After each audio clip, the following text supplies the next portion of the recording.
They thought I was just another single mom they could bully with fines and threats. But when the HOA pushed too far, they woke up the wrong neighbor. I wasn't powerless, I was a tech expert. And I was about to expose every secret they tried to hide. I bought this house thinking it would be a new beginning. As a single mom, everything I did was for my son, and this home was supposed to be our safe place. I worked long hours in IT, saving every spare dollar just so I could finally give him something permanent, something we could call ours. When we moved in, I imagined peace, quiet, and a neighborhood where we could finally settle. What I didn't imagine was that the biggest challenge wouldn't be the mortgage or the upkeep, it would be the people who claimed to run this neighborhood. The HOA made itself known almost immediately. At first, it was little things. A letter showed up saying my son's bike shouldn't be left in the front yard. I thought, fine, maybe they're strict. Then another came saying the flowers I planted by the porch were not in line with community standards. I laughed at the absurdity, but I complied, thinking it was a simple misunderstanding. Then came another, about my garbage cans being placed 2 feet too far from the curb. Then another, about the welcome wreath on my door being unapproved decor. It didn't stop. Every week there was something new, and each notice carried a fine. $25 here, $50 there. They added up quickly, and no matter what I did, another notice always appeared. I tried to laugh it off at first, but soon it became clear, it wasn't random. I was being targeted. The accusations grew more ridiculous. They cited me for excessive noise, even though I worked from home and lived quietly. My son played inside most of the time, and we weren't the type of people blasting music or throwing parties. But the fines kept coming, and the tone of the letters changed. They weren't just reminders anymore. They were threats. The board eventually dragged me into a meeting where they paraded me as some kind of troublemaker. They called me a repeat violator, warned me in front of the entire room that I could lose my home if I didn't comply. Standing there, with neighbors whispering and glaring at me, I felt humiliated. My son clung to my hand, confused and scared, and all I could think about was how unfair it all was. I tried to reason with them. I wrote emails, I attended their meetings, I even apologized for things I hadn't done just to make the harassment stop. But it didn't. They dismissed everything I said with smug smiles, as if they enjoyed the power. And it wasn't just the fines anymore. I caught them taking pictures of my property when I wasn't home. The HOA president himself stood at my fence one afternoon with a clipboard, inspecting my backyard like he owned it. When I asked what he was doing, he said he was just checking for compliance. That word, compliance, stuck in my head like a splinter. The stress was suffocating. I dreaded checking the mailbox, terrified of another fine waiting for me. At night, I stayed awake running numbers, wondering how long I could keep paying before they completely drained me. My son started noticing the tension. He asked why I was always so tired, why I looked upset when I opened the mail. I tried to shield him, but he wasn't stupid. He could feel it too. And then came the letter that broke me. A notice of foreclosure. According to them, I owed thousands in unpaid fines, and if I didn't pay, they would seize my home. My hands shook as I read it. My throat went dry. I sat at the kitchen table staring at the paper, imagining what it would feel like to pack our lives into boxes and leave. The thought of my son losing the first real home we'd had crushed me. I called the HOA president immediately.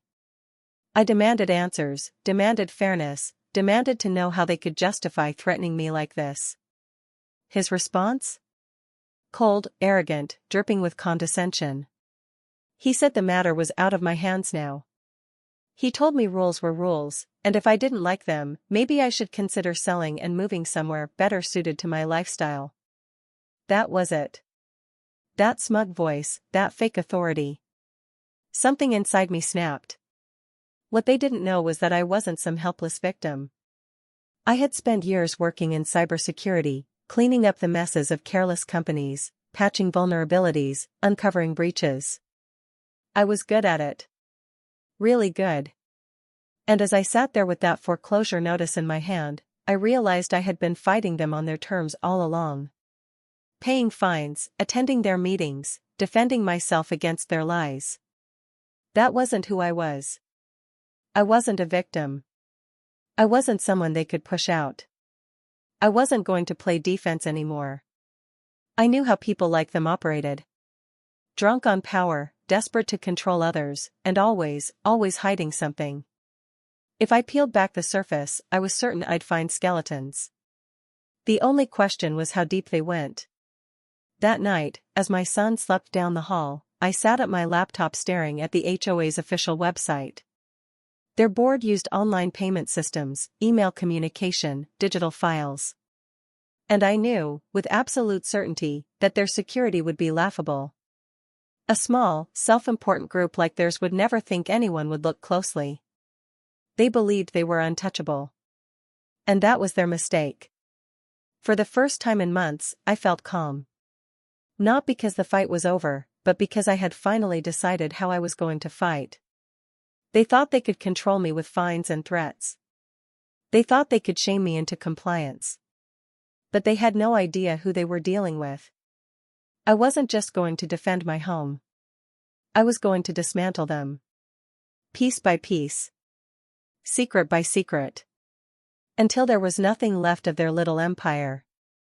They thought they were the hunters, circling their prey. What they didn't realize was that the prey had sharper teeth than they could ever imagine. And I was done being afraid. The first night I decided to fight back, I didn't sleep. I sat at my laptop, staring at the glowing screen, letting my anger fuel me. I knew I couldn't afford to make mistakes. If I was going to take on the HOA, I had to be methodical, patient, and precise. Recklessness would only get me caught. And I couldn't afford that. I started with the basics. The HOA sent all their communications through email, and the contact address was posted openly on their website. I knew they wouldn't have the sense to separate personal from official accounts, so my first step was mapping out their domain. Within minutes, I had a clear idea of what kind of software they used and how vulnerable it was. They hadn't updated their systems in years. That meant holes, gaps I could slip through without leaving a trace. It wasn't difficult to find my way in. A couple of hours of testing and I was staring at the HOA's email inboxes. Every single board member used the same weak security, and worse, some of them reused passwords across accounts. It was sloppy, laughable even. For people who acted like they ruled the neighborhood, they had left their digital doors wide open. At first, I just skimmed. I didn't know what I was looking for, but I trusted instinct. And my instinct was right. The HOA president, the smug man who told me to consider selling, had been submitting invoices for repairs and maintenance that didn't exist. Thousands of dollars were flowing into his personal account through shell contractors. Roof inspections that never happened, landscaping projects that were never done, and fake cleanup crews that billed the HOA for work no one had ever seen. He'd been stealing from the neighborhood for years, and everyone had trusted him. The treasurer wasn't any better. I found transfers from the HOA account into one of his own private accounts labeled as reserve funds. Reserve for what? His vacation home? His gambling problem? The documents showed him moving money around in ways that would make any accountant raise a red flag. It was blatant theft, hidden in plain sight. But the emails revealed more than financial crimes. Buried in the correspondence was gossip, private conversations, secrets they never thought would see the light of day. The vice president, married, a father of 3, was having an affair with a neighbor. The kind of affair that left a paper trail of late-night messages and not-so-discreet rendezvous arranged under the guise of committee meetings. I sat there shaking my head, marveling at the hypocrisy. These were the same people writing me up for a wreath and a bike in the yard, while they lived lives that could implode with a single screenshot. The deeper I dug, the more disgusted I became. These weren't people protecting a neighborhood. They weren't enforcing fairness. They were parasites, feeding on power and money, cloaking themselves in rules to cover their corruption. And the best part? They were careless. They never imagined anyone would look closely enough to see the rot beneath the surface. I didn't rush to expose them. No, I wanted them to feel it slowly, like the walls of their perfect little world were closing in. So I started small. Anonymous tips, subtle leaks. A neighbor suddenly noticed the HOA president's backyard wasn't up to community standards even though he fined others relentlessly for less. Someone else whispered about the treasurer driving a new car right after raising fees. Quiet seeds of doubt spread, and soon the board members were turning suspicious eyes on each other. I watched it happen like a silent ghost. At meetings, their smiles faltered, their voices grew sharper. They started blaming one another for leaks, for mistakes, for gossip that suddenly seemed too specific to be coincidence. I wasn't just uncovering their secrets, I was sowing distrust. Every night after putting my son to bed, I slipped back into the world of their emails and documents. I collected everything: bank statements, invoices, screenshots, private exchanges. I built a library of their corruption, each file a weapon I could use when the time was right. But I wasn't going to dump it all at once. No, that would give them time to recover, time to rally. I wanted destruction. I wanted chaos. And I wanted them to feel exactly what they had made me feel: powerless. The tension escalated quickly. The president began accusing the treasurer of mishandling funds during a meeting, his voice rising with frustration. The treasurer snapped back, pointing fingers at the vice president. The others sat in silence, confused and nervous, watching their leaders unravel in public. Neighbors started whispering about scandals, and the perfect image the board had worked so hard to maintain was beginning to crack. Meanwhile, they hadn't stopped targeting me. I still received their notices, still got their petty fines. But I smiled every time I opened one, because I knew what was coming. They were so busy tearing each other apart, they didn't realize the real enemy was already inside their walls. The more evidence I gathered, the bolder I became.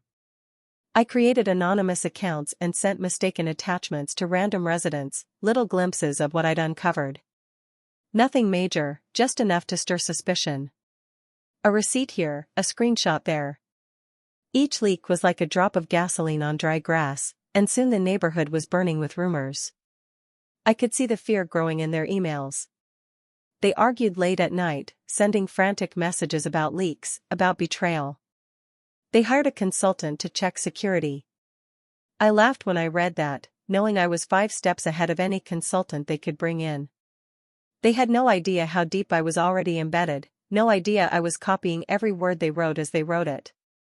But as satisfying as it was to watch them squirm, I knew the small victories weren't enough. Not yet. I wanted the final blow to be undeniable, unforgettable. I wanted to rip away their masks in front of everyone they had manipulated and controlled. So I planned the big reveal.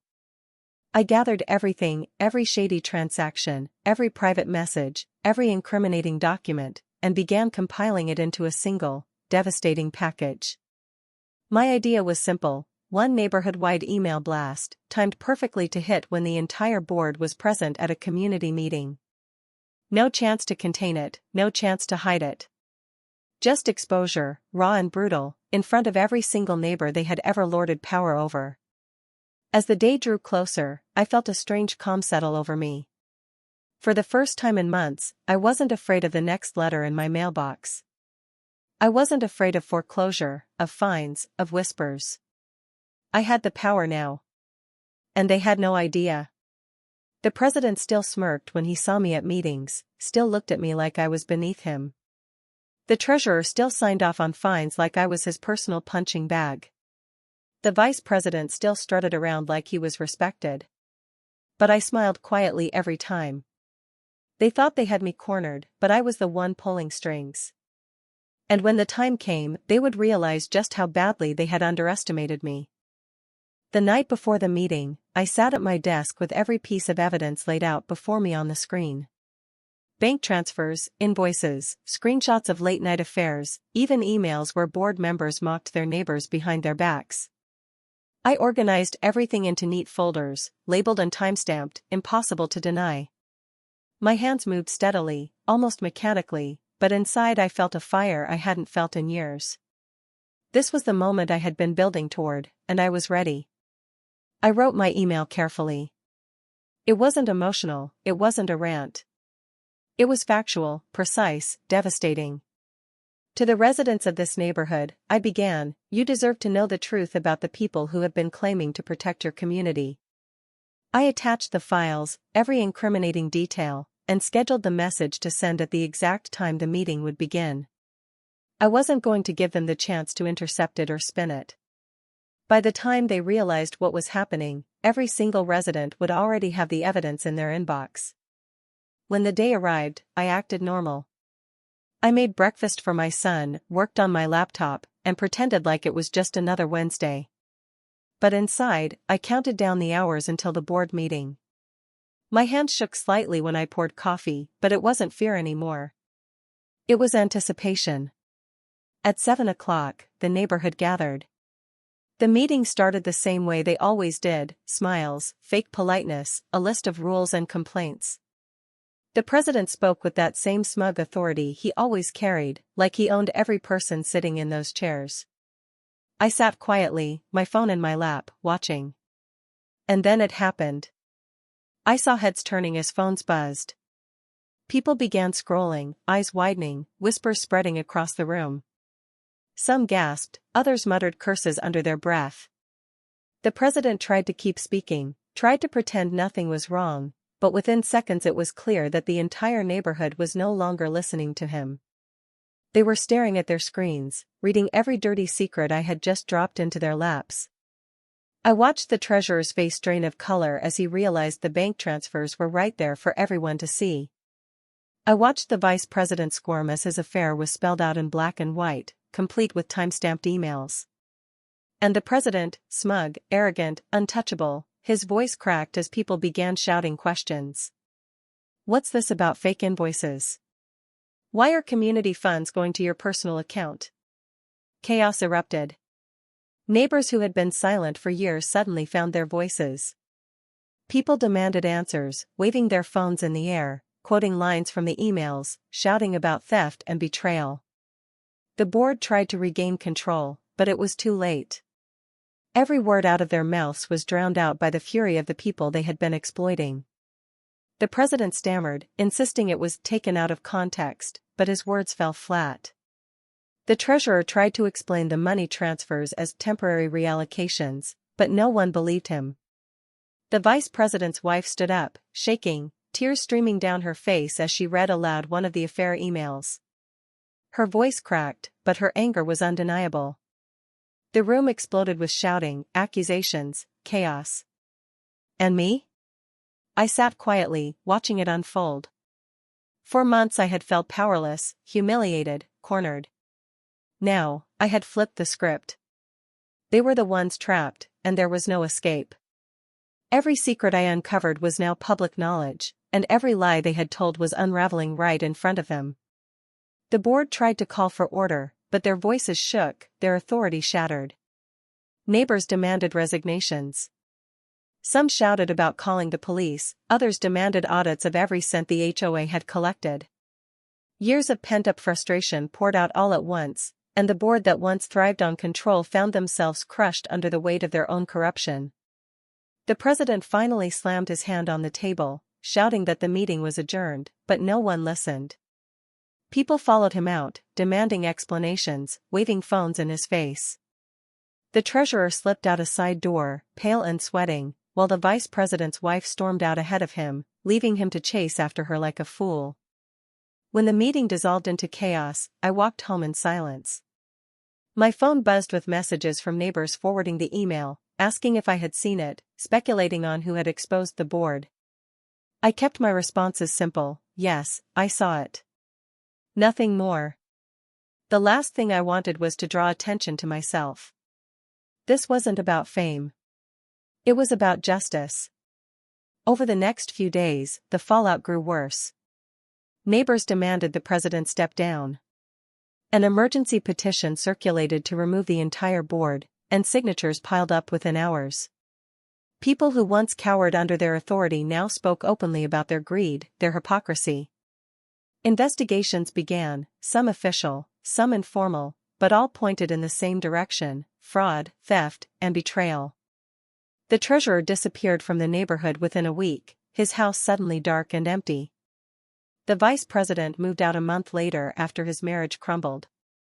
The president tried to cling to power, insisting the accusations were false, but no one listened. He became a pariah, shunned by the very neighbors who once looked up to him.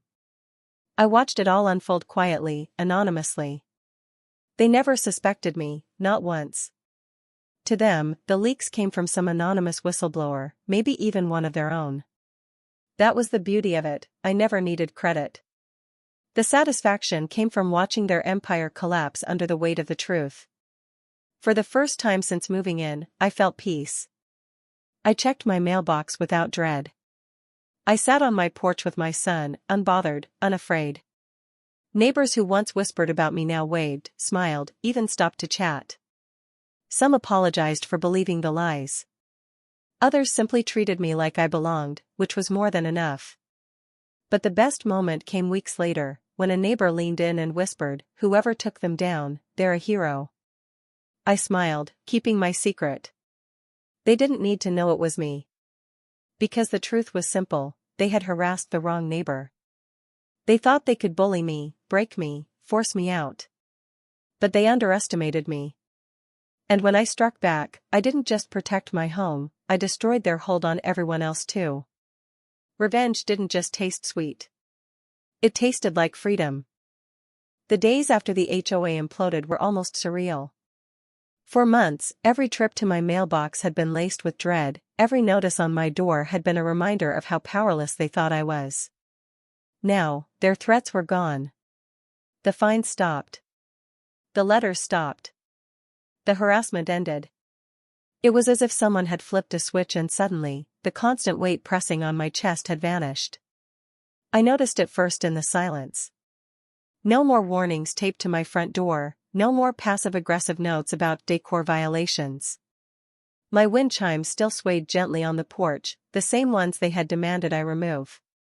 The potted flowers, the ones they said were too bright, still bloomed in defiance. And every time I looked at them, I felt a small surge of triumph. They had tried to strip me of control, but in the end, my choices still stood. The neighborhood itself seemed different. People who used to avoid eye contact now stopped to talk. Conversations at the park, in the driveways, on the sidewalks, they all circled back to the same subject, the board's downfall. Everyone had their own opinion, their own theory about who had exposed them. Some swore it had to be an insider. Others whispered about private investigators. But no one ever looked at me, the single mom with a laptop and too little free time. And that anonymity was my shield. I kept my head down, but I listened. I listened as neighbors recounted how much money had gone missing over the years, how many lies had been told, how many families had suffered because of the board's greed. Every story was another reminder that I hadn't just acted for myself, I had acted for everyone. They may never know it, but they had been living under the same quiet tyranny I had, too afraid to challenge it. And now they were free. The petition to remove the entire board succeeded almost instantly. I watched from the sidelines as a new election was called, and neighbors who had never cared about HOA politics suddenly volunteered, eager to make things right. This time, the power-hungry bullies were nowhere to be found.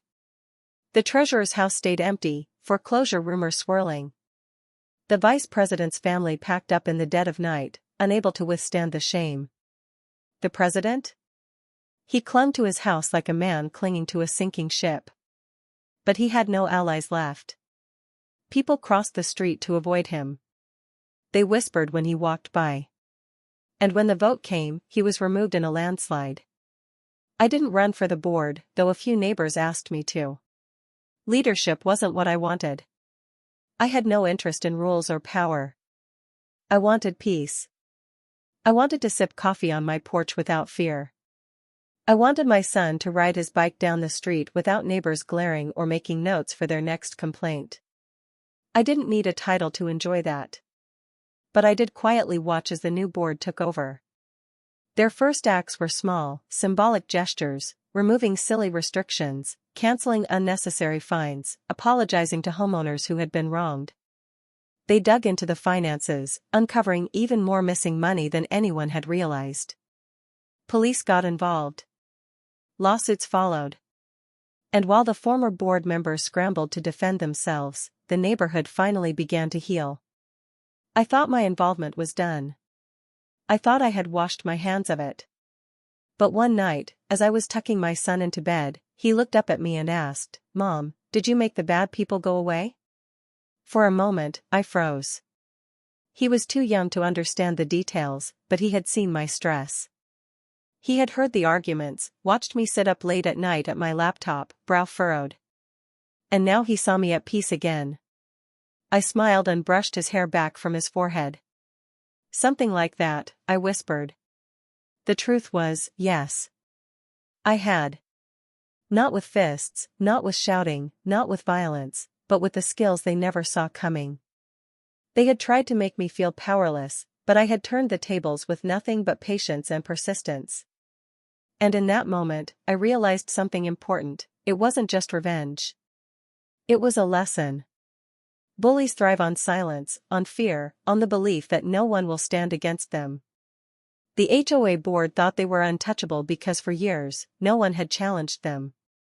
They thought they could pick on me because I was just one woman, just a single mom, just another target. But they were wrong. I wasn't just a victim. I was the one neighbor they should never have underestimated. As weeks turned into months, life settled into a rhythm I hadn't known since moving in. I worked from home without constant anxiety. My son laughed louder, played longer, and I laughed with him. Neighbors invited me to gatherings, welcomed me without suspicion. For the first time, this felt like a community, not a battlefield. And yet, every so often, I would catch the president, well, the former president, lurking near his mailbox, his shoulders hunched, his face drawn. His empire had crumbled, his reputation destroyed, his grip on the neighborhood shattered. He had been a man who thrived on control, but now he was the one avoided, ignored, pitted. I never spoke to him, never gloated, never revealed my role. But I didn't need to. The silence between us said everything. He knew what he had lost. And I knew I had won.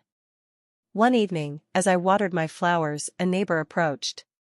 She leaned closer, voice low, eyes glinting with mischief. "Between you and me," she whispered, "I think whoever exposed them deserves a medal." I smiled, a secret tugging at the corner of my lips. "Maybe," I said. And I left it at that. Because in the end, the victory wasn't about recognition. It wasn't about anyone knowing my name or giving me credit. The victory was knowing that I had stood my ground, that I had protected my son, my home, my peace. The victory was watching the mighty fall without anyone ever suspecting I had been the one to push. Revenge wasn't loud. It wasn't messy. It was silent, calculated, devastating. And it left me free. I often think back to the moment when I hit send on that email. It was such a simple action, just a click of a button. But that click changed everything. It toppled a corrupt system, exposed liars and thieves, and gave a neighborhood back its voice. That click reminded me, and them, that no matter how small or powerless someone may seem, underestimating the wrong person can be their downfall. So yes, I was the saboteur. The quiet neighbor, the one they thought they could push around. But I was also the one who ended them. And as I sit on my porch now, the breeze carrying the soft chime of the wind bells they once hated so much, I can't help but smile. They thought they could break me. Instead, I broke them. And the neighborhood? It's finally mine. If you enjoyed this story of sweet revenge, don't forget to like, share, and subscribe for more tales of justice served cold. Every week, we bring you powerful stories where bullies fall and the underestimated rise. Stay tuned, your next favorite revenge story is just around the corner.